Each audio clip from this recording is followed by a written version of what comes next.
Olá pessoal, tudo bem com vocês? Minhas saudações e cumprimentos a todos e todas que estão acompanhando aqui o canal. Mais uma vez, professor Lucas, professor de Direito Tributário.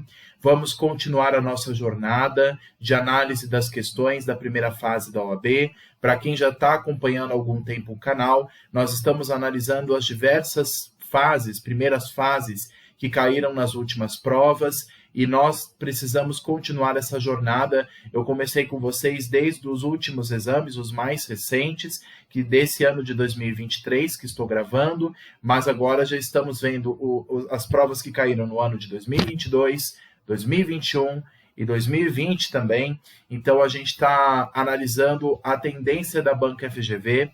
O objetivo justamente dessas aulas é analisar em conjunto como que a banca FGV pergunta a matéria de direito tributário na primeira fase. Quais são as questões, quais são os temas que a banca adora adotar, adora analisar, perguntar sobre esses temas. Então, o pessoal que está me acompanhando já há algum tempo no canal sabe que eu venho insistentemente dizendo, pessoal, além de estudar a parte teórica, além de estudar a legislação, é necessário fazer questões. Façam questões, analisem as questões da banca FGV. Aqui eu justamente faço para facilitar vocês. Eu pego no site da OAB FGV as questões de tributário, que caíram na primeira fase, que são 5 questões, e coloco aqui para vocês, para a gente analisar em conjunto. Mas vocês precisam sempre estudar essas questões constantemente. Somente assim vocês vão treinar o conhecimento de vocês para a primeira fase da OAB. E para quem já acompanha as provas da OAB de primeira fase, sabe que existem temas que são recorrentes na primeira fase da OAB, dentre eles, por exemplo, espécies tributárias, tem questões que envolvem execução fiscal, tem questões que envolvem regra matriz de incidência dos impostos. Então, pessoal, é fundamental que vocês façam questões e simulados. Mas vamos aqui continuar a análise destas questões para vocês analisarem aqui em conjunto comigo. Hoje, como eu falei para vocês, vamos analisar o 31º Exame de Ordem Unificado da OAB, organizado pela Banca FGV do ano de 2020. Peguei a prova tipo 1, que é a prova de cor branca, tudo bem? É a primeira fase da OAB e peguei as 5 questões de direito tributário, que geralmente na prova de cor branca ela está entre as questões 22 e 26. E dessa prova, eu peguei as 5 questões que caíram, tá? Para a gente analisar juntos o que a banca vem perguntando na disciplina de Direito Tributário na primeira fase da OAB. Importante para a gente analisar e treinar o nosso conhecimento. Vamos lá, então, para a nossa primeira questão do bloco de tributário.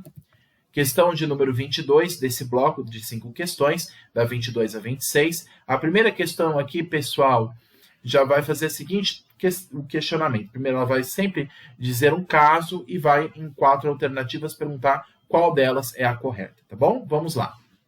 Questão 22 diz o seguinte: a sociedade empresária ABC, concessionária de serviço de transporte público coletivo de passageiros, opera a linha de ônibus 123, que inicia seu trajeto no município X e completa seu percurso no município Y, ambos localizados no mesmo estado, no estado Z. Tudo bem.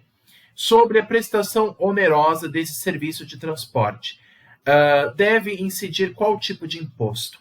Então, aqui nós temos 2 municípios. É como se fosse aqui dentro do estado de São Paulo. Para quem aqui do canal conhece o estado de São Paulo, vamos imaginar a capital São Paulo e um município vizinho. Imaginemos o município de Osasco, município vizinho que faz parte da Grande São Paulo. Tá. Nós temos o município de São Paulo e o município de Osasco. Nós temos uma linha de trem que liga esses 2 municípios e estão dentro, portanto, do mesmo estado, do grande estado de São Paulo. Legal. Aí a pergunta é, quem é que vai cobrar o imposto? É o município de São Paulo? É o município de Osasco? É basicamente isso que ele está perguntando, só que ele usa um nome diferente, município X e Y. Mas ambos estão dentro do estado Z.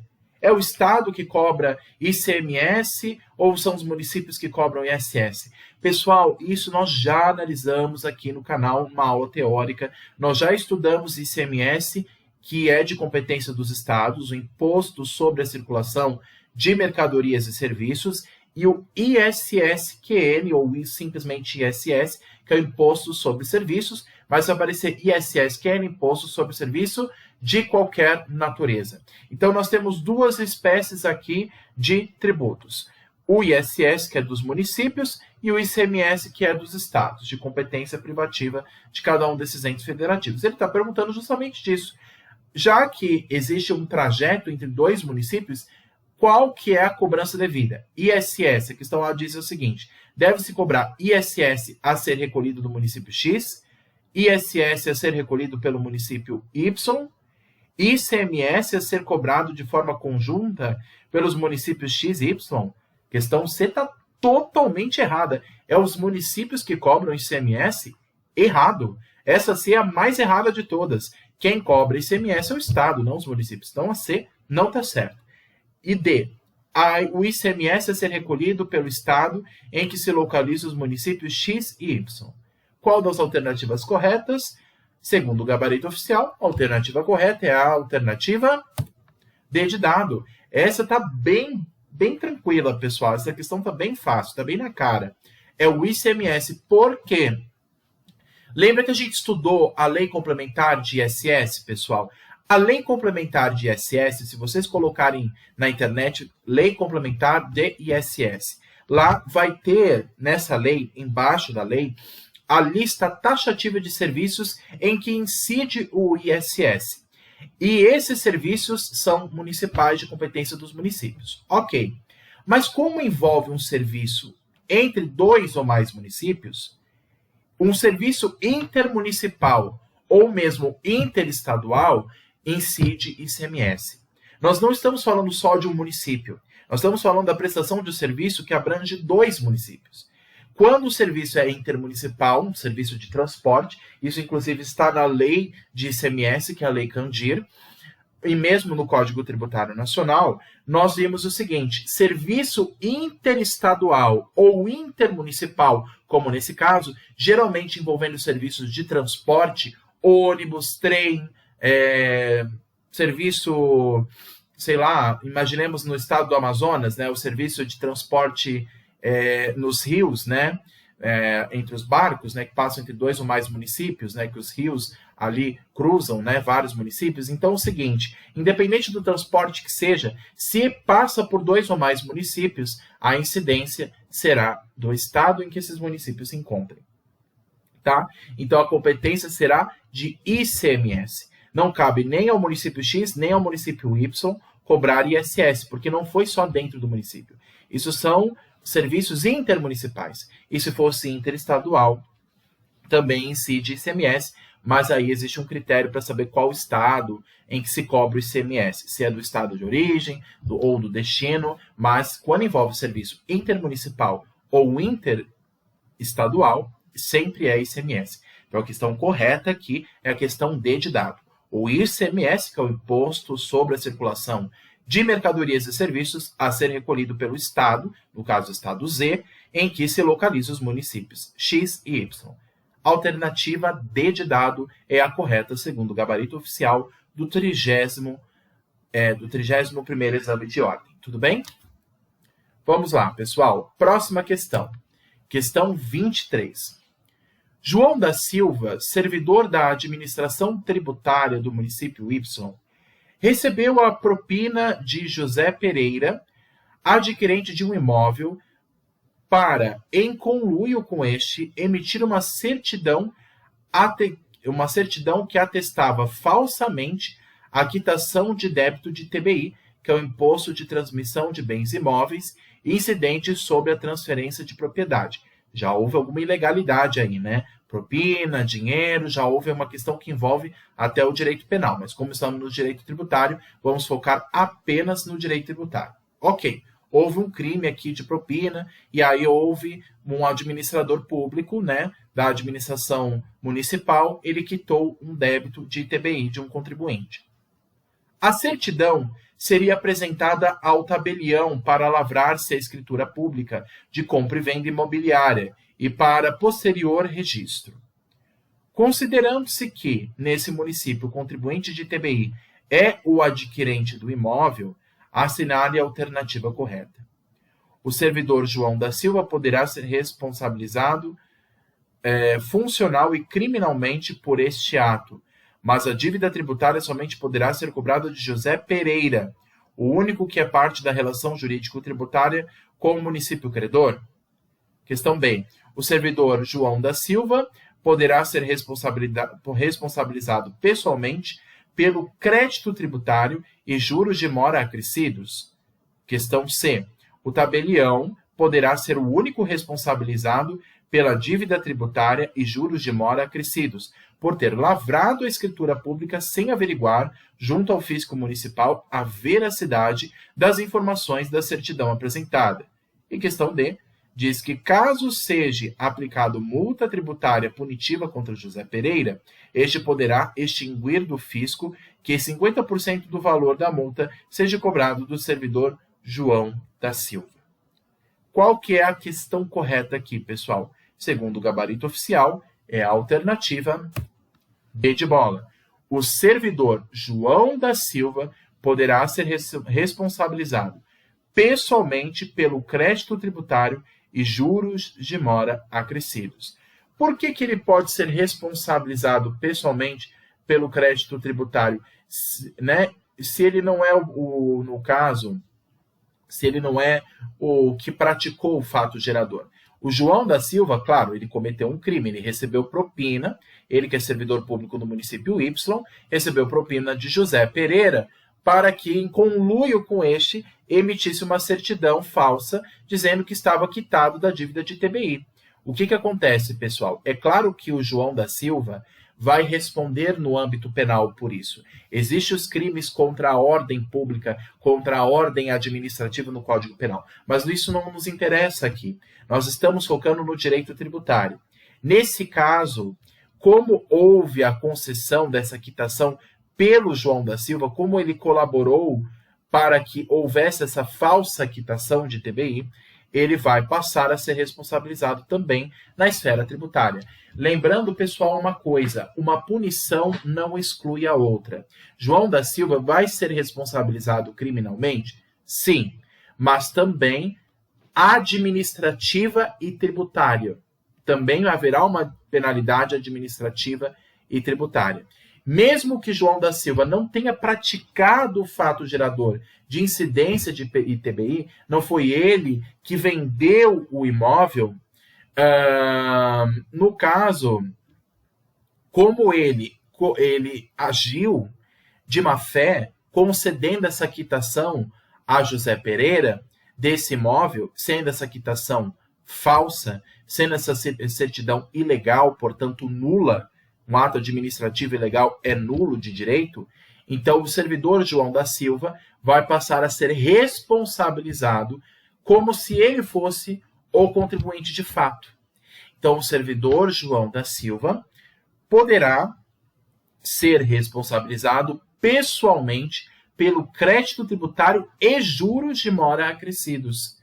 Mesmo que haja a punição penal, ele vai responder em nome de José Pereira, tá? Então, é claro que o José Pereira também poderá responder por isso, mas não apenas, ele vai concorrer em conjunto com João da Silva. E João da Silva vai passar a ser responsabilizado por ter agido de má fé, por ter concedido uma certidão nula, sabendo que o José Pereira estava com essa dívida. Então, mesmo que o tabelião, teve até uma questão, eu acho que é a questão C, né?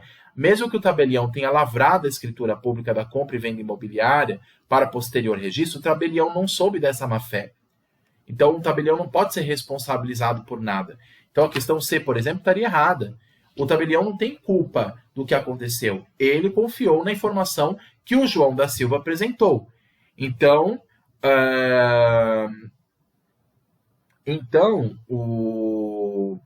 o tabelião agiu de boa fé. Como o tabelião agiu de boa fé, ele não tem culpa disso, ele não tem nenhuma responsabilidade, nem criminal e nem tributária.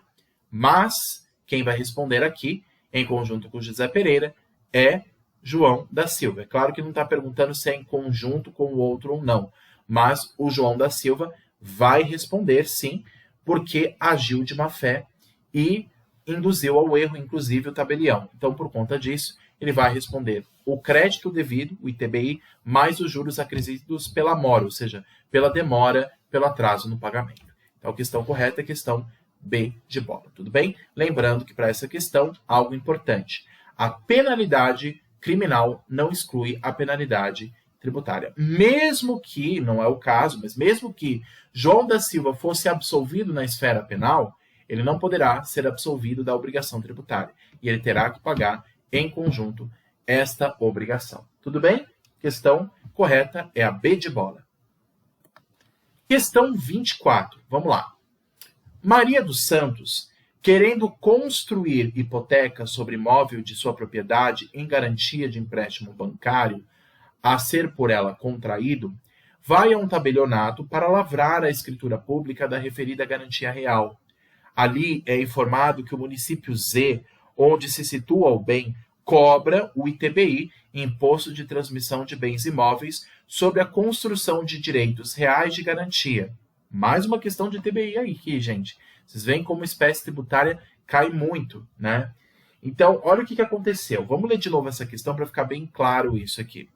Maria dos Santos, ela querendo constituir, hipoteca sobre imóvel de sua propriedade em garantia de empréstimo bancário a ser por ela contraído, vai a um tabelionato para lavrar a escritura pública da referida garantia real. Ali é informada que o município Z, onde se situa o bem imóvel que ela está pondo em hipoteca, cobra o ITBI sobre este imóvel, sobre a construção dos direitos reais de garantia.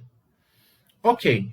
Diante desse cenário, assinale a alternativa correta. A alternativa A diz o seguinte: é possível tal cobrança, pois a constituição do direito real de garantia sobre bens imóveis por ato inter vivos é uma das hipóteses de incidência de TBI?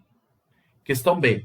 O contribuinte de TBI, nesse caso, não seria Maria dos Santos, mas sim a instituição bancária em favor de quem a garantia real será constituída? O contribuinte será a instituição bancária? Tem algo estranho aqui. Alternativa C. O tabelião atua como responsável por substituição tributária, recolhendo, no lugar do contribuinte, o ITBI devido em favor do município Z, nessa constituição de direitos reais de garantia. E D. Não é possível exiguir ITBI sobre direitos reais de garantia sobre imóveis? A alternativa correta aqui dessas quatro é, segundo o gabarito oficial, a alternativa D. Não é possível exiguir ITBI sobre direitos reais de garantia sobre imóveis. Pessoal, olha só que interessante. Qual que é a diferença de ITBI para ITCMD? Quando alguém vem essa questão, a banca FGV adora confundir espécies tributárias. Nós já estudamos aqui no canal a diferença básica entre ITCMD e ITBI. ITCMD incide sobre bens móveis e imóveis. Então, quando há a doação de um bem por causa mortes, a pessoa faleceu e deixa em herança os bens, a casa, os móveis desta casa, o ITCMD incide não só sobre bens imóveis, mas para bens móveis também. Agora, o ITBI, que é de competência do município, diferente do ITCMD, que é dos estados, o ITBI, o nome já diz bem claro, é Imposto de Transmissão de Bens Imóveis, tá? Então, o que acontece? O ITBI, qual que é a base de cálculo do ITBI? Ele vai ter como base de cálculo o valor da venda desse bem imóvel. Ele não vai levar em consideração os outros bens ou outros direitos reais que estão ligados, que estão dentro do imóvel. Ele não vai levar em consideração os bens móveis que tem dentro deste imóvel, desta casa, deste apartamento, ou seja lá qual imóvel seja.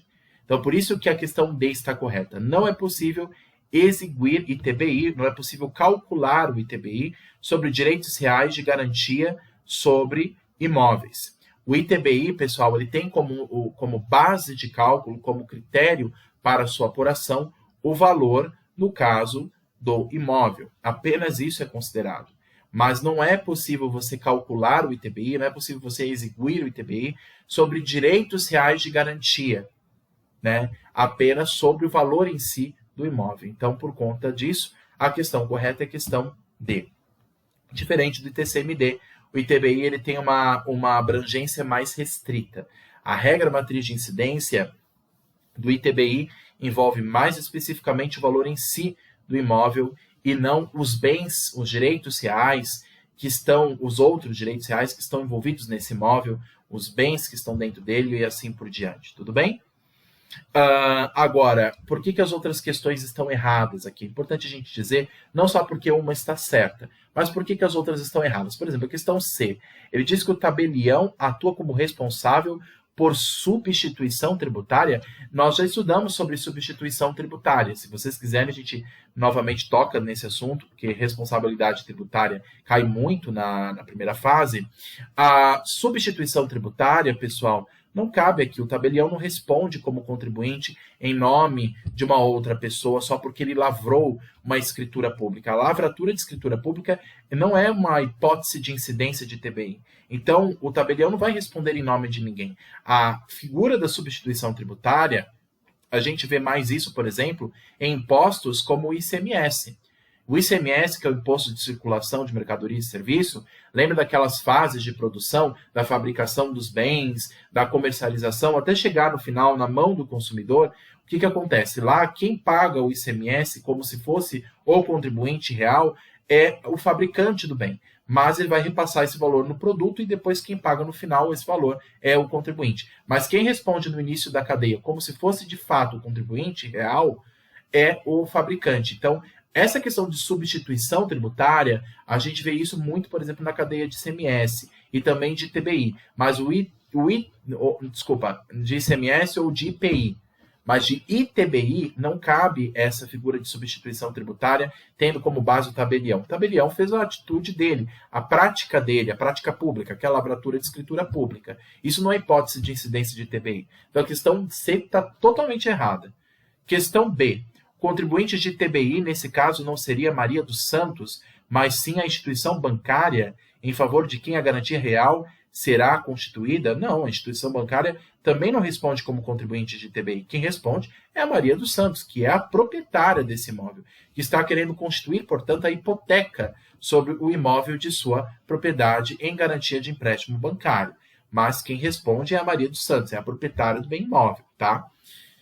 E a questão A. É possível tal cobrança, pois a constituição do direito real de garantia sobre bens imóveis por ato inter vivos é uma das hipóteses de incidência de TBI, totalmente o contrário da questão D. Gente, desculpa, hipoteca, direito real de garantia, não é hipótese de incidência, não é critério para a hipótese de incidência de TBI, não é fato gerador de incidência de TBI. O fato gerador de incidência de TBI é a alienação de bem imóvel. Por isso que é imposto sobre transmissão inter vivos, por isso que não é o mesmo que TBI e TCMD. TCMD é a questão da herança, né? Causa mortes e doação. O ITCMD, por exemplo, a pessoa falece e deixa em herança os bens para os seus herdeiros. O ITCMD é uma coisa, ITBI é inter vivos, é uma pessoa que vende um imóvel para outra, compra e venda de imóveis, por exemplo. Então, o ITBI tem como base justamente o valor da venda desse imóvel, tá? Que pode variar de acordo com a negociação no âmbito civil, mas no âmbito tributário, a base de cálculo é a alienação do bem imóvel. Mas tudo que está além desse bem imóvel, do valor em si do imóvel, os direitos reais de hipoteca, os móveis que estão dentro desse imóvel, não é levado em consideração para ITBI.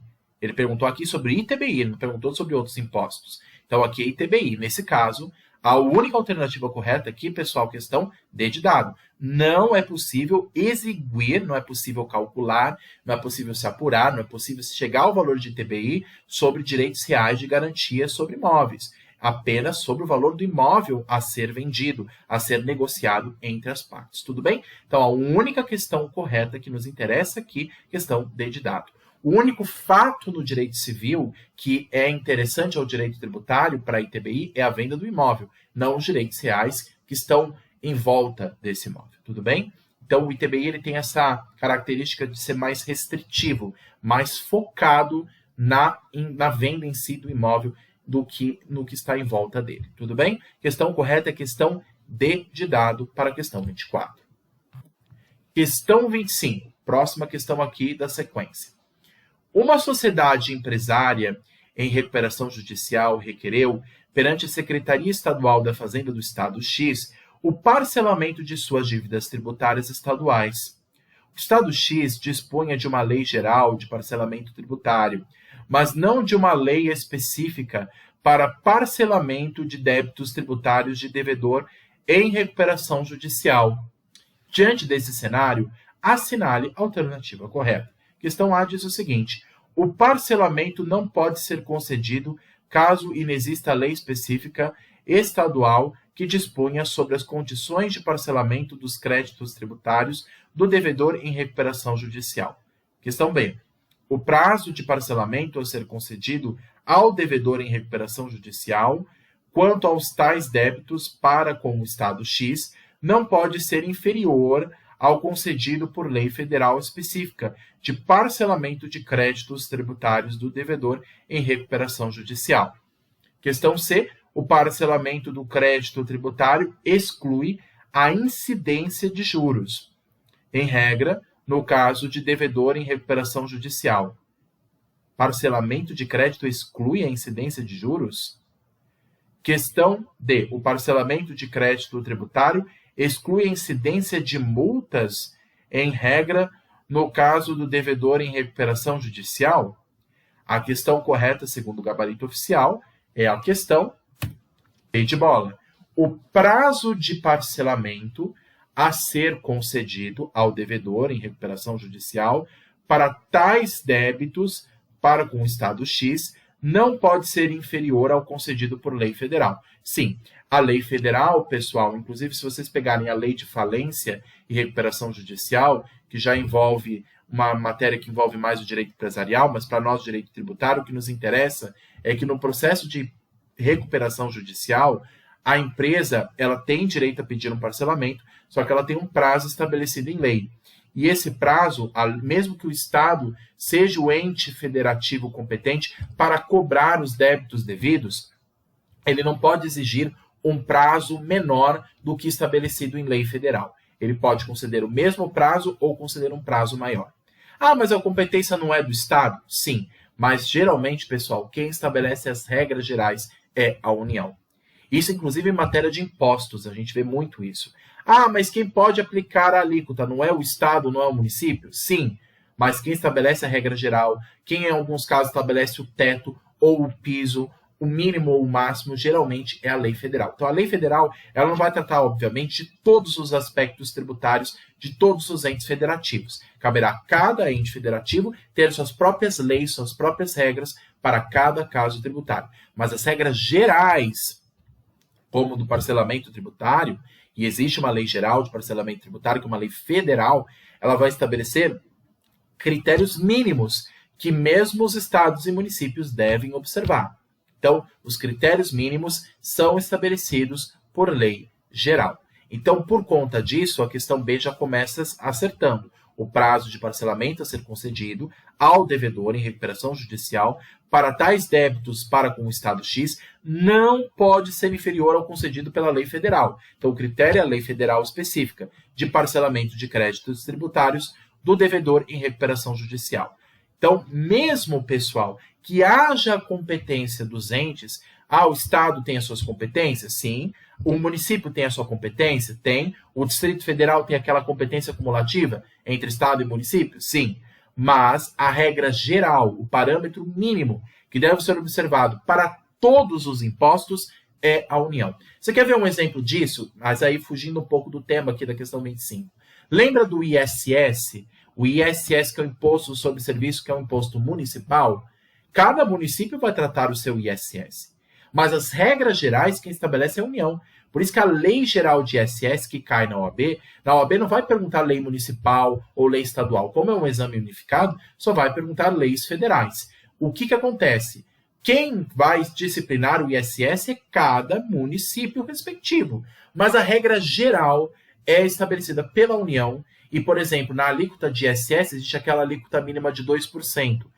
todos os municípios devem observar aquela alíquota mínima de 2%, mesmo que o ISS seja de competência do município. O município deve observar o que está estabelecido em regra geral pela União, como inclusive já estabelece a Constituição. Nessas matérias, as regras gerais, quem estabelece é a Constituição, quem estabelece é a União. Por exemplo, o Código Tributário Nacional. O CTN é uma lei federal.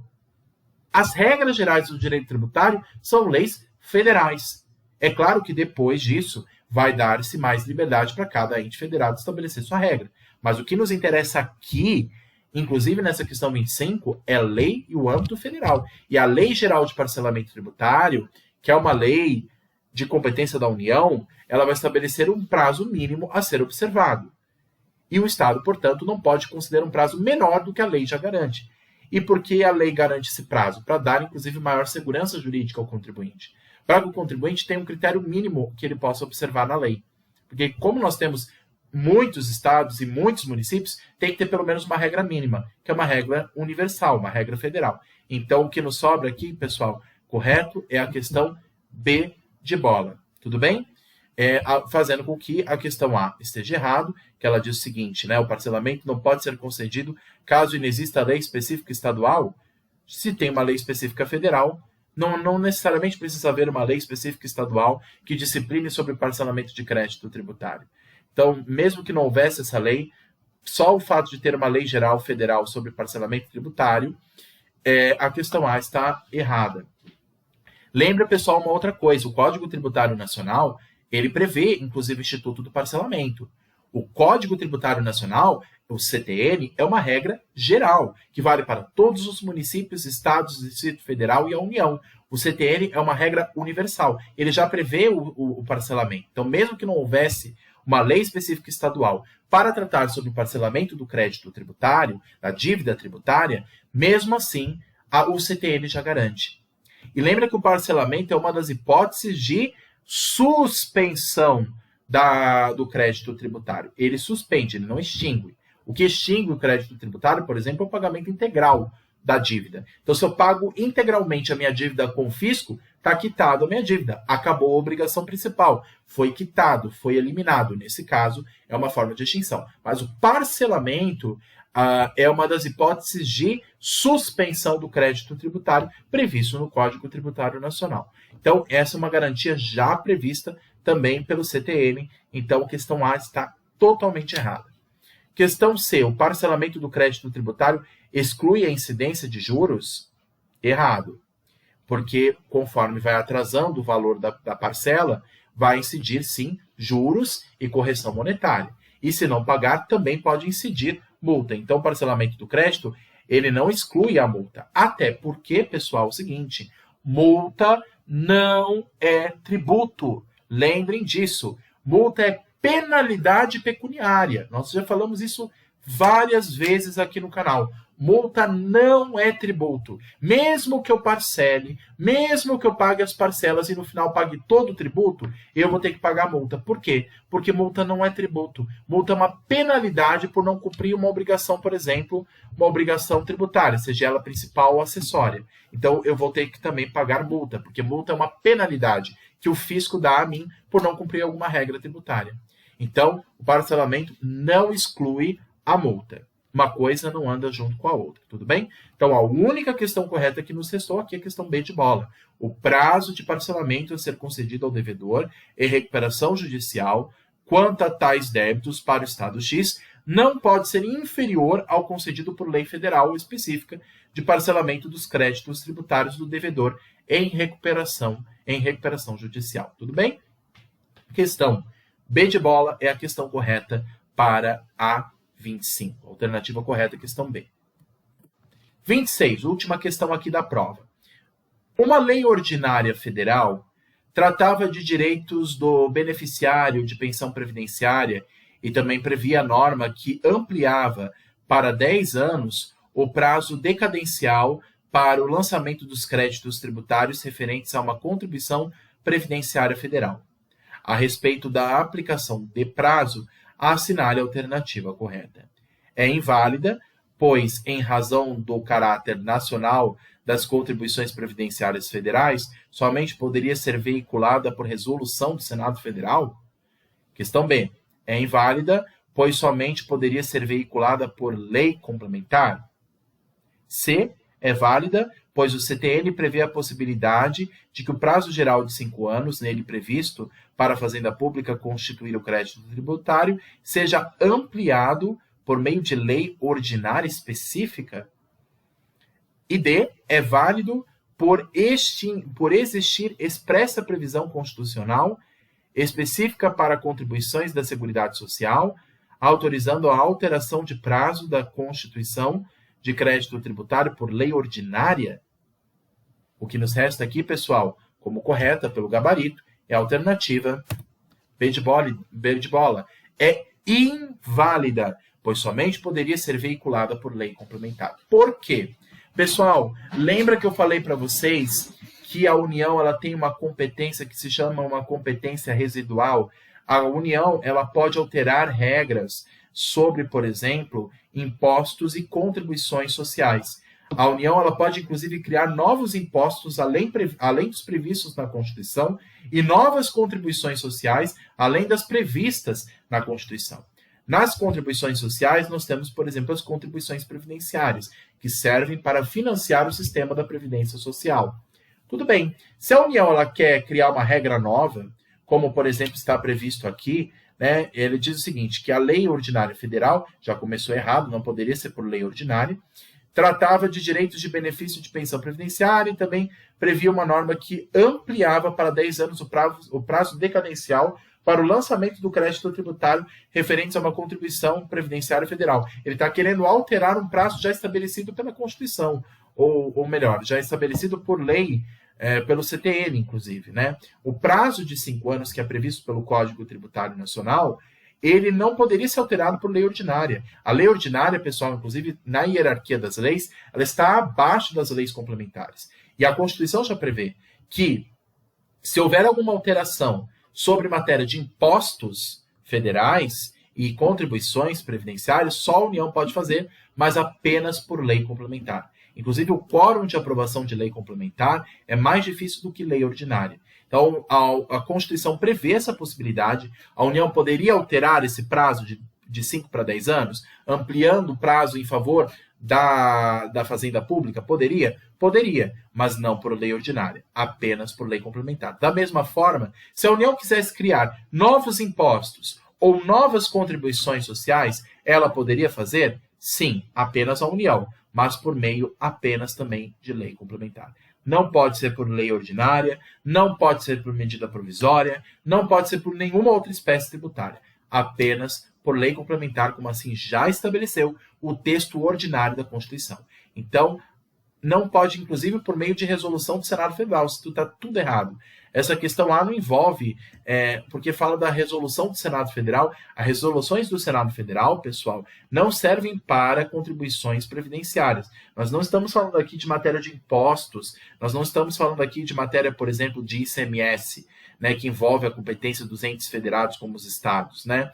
Aqui nós estamos falando de uma contribuição federal. Então, resolução do Senado Federal não é cabível para cá. Inclusive, nem lei ordinária específica. Então, a questão C está totalmente equivocada. E aqui, lei ordinária também está errado. Na alternativa D, né, ele diz que é válida por existir expressa previsão constitucional. Onde está essa previsão constitucional? Ela só prevê lei complementar, não lei ordinária, específica para a contribuição da Seguridade Social, autorizando a alteração do prazo de constituição do crédito por lei ordinária? Não, apenas por lei complementar. Lembrando mais uma vez, só a União pode fazer isso, inclusive, pessoal. A Constituição Federal estabelece apenas para a União alterar regras gerais de direito tributário. As regras gerais de direito tributário, que envolvem, inclusive, os prazos de decadência, o prazo de prescrição, que é os prazos que têm, respectivamente, 5 anos, se ela quiser alterar para mais, ela pode fazer, só que tem que ser apenas por lei complementar. Para se alterar essa regra é possível, mas a espécie legislativa única que a Constituição autoriza é por meio de lei complementar. Inclusive, para se aprovar uma lei complementar, como eu disse, é mais difícil que por uma lei ordinária. E por que ela estabelece essa dificuldade? Justamente para proteger mais o contribuinte. Ampliando o prazo para 10 anos, isso favorece o Estado e desfavorece, portanto, o contribuinte. Então, para garantir também a proteção do contribuinte e a proteção das regras já estabelecidas no âmbito tributário, a Constituição estabelece que somente pode ser por lei complementar, dificultando mais o trabalho da União nessa matéria. Então, a alternativa correta é B, é inválida essa lei ordinária federal, ela não tem validade, inclusive é uma lei inconstitucional, porque a Constituição prevê que somente por lei complementar, somente poderia ser veiculada por lei complementar, para alteração, então, de regras gerais de âmbito tributário, como normas de prescrição, de decadência, ou a criação de novos impostos, ou de novas contribuições sociais, que são as contribuições que financiam o sistema da Seguridade Social, dentre eles o sistema previdenciário. Apenas a União pode fazer isso por meio de lei complementar. O que nos resta é apenas a alternativa B de bola. Tudo bem? Pessoal, foi uma análise geral aqui das questões do 31º Exame de Ordem Unificado. Espero que tenham gostado. Se ficaram dúvidas, pessoal, deixem aqui embaixo no vídeo. Ficarei à disposição de vocês para o que for necessário, para esclarecer essas dúvidas, não só dessa matéria, mas de outras matérias que nós estamos tratando aqui no canal, de outras questões que nós estamos analisando nos outros exames da OAB. Então, peço, pessoal, que curtam, compartilhem o vídeo, se inscrevam no canal, ativem o sininho, me ajudem a fazer com que esse canal cresça e chegue ao maior número possível de pessoas, para que o conhecimento do direito tributário, em especial para os alunos da OAB, de primeira e segunda fase, chegue para o maior número possível de pessoas, para que vocês se preparem muito bem para as fases da OAB, seja primeira, seja segunda fase. Tudo bem? Vou tirar aqui dos slides, pessoal. Quem quiser que eu compartilhe esses slides aqui do PowerPoint, só me mande aqui a mensagem que eu compartilho para vocês por e-mail. Deixe o e-mail de vocês, que aí eu passo esse material para quem se interessar, tá bom? Obrigado a todos pela atenção e até a próxima. Bons estudos. Tchau, tchau.